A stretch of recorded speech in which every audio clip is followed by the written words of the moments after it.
Dampingi ayah dan ibunya saat pemeriksaan saksi kasus penghinaan, Ayu Ting Ting minta doain saja.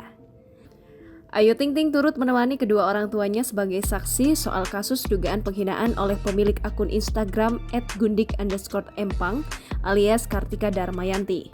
Ayu Ting Ting hadir mendampingi orang tuanya, Abdul Rozak dan Umi Kalsum beserta tim kuasa hukumnya di Polda Metro Jaya sekitar pukul 10.40 waktu Indonesia Barat pada Selasa 12 Oktober 2021.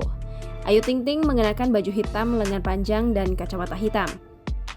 Sementara itu, Ayah Ojak, sapaan akrab ayah Ayu Ting Ting, hanya menganggukkan kepala ketika ditanya persiapannya untuk jalani pemeriksaan hari ini. Diberitakan sebelumnya, Ayu Ting Ting melaporkan pemilik akun Instagram @gundik_empang ke Polda Metro Jaya terkait dugaan penghinaan pada 20 Agustus.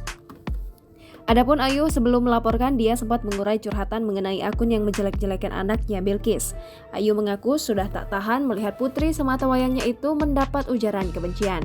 Dari informasi yang dihimpun, pemilik akun Instagram Gundik Empang sudah beberapa kali berseteru dengan Ayu. Selain itu, Ayu telah diperiksa oleh penyidik sebagai pelapor. Pemeriksaan pertama dilakukan pada 31 Agustus. Namun, lantaran ada kegiatan lain, pemeriksaan Ayu ditunda dan kembali dilanjutkan 2 pekan kemudian atau pada 14 September. Sementara itu, orang tua Ayu Ting Ting, Umi Kalsum dan Ayah Rojak sebelumnya sempat menyambangi rumah orang tua KD di Bojonegoro, Jawa Timur. Jangan lupa subscribe, share, komen, dan like ya!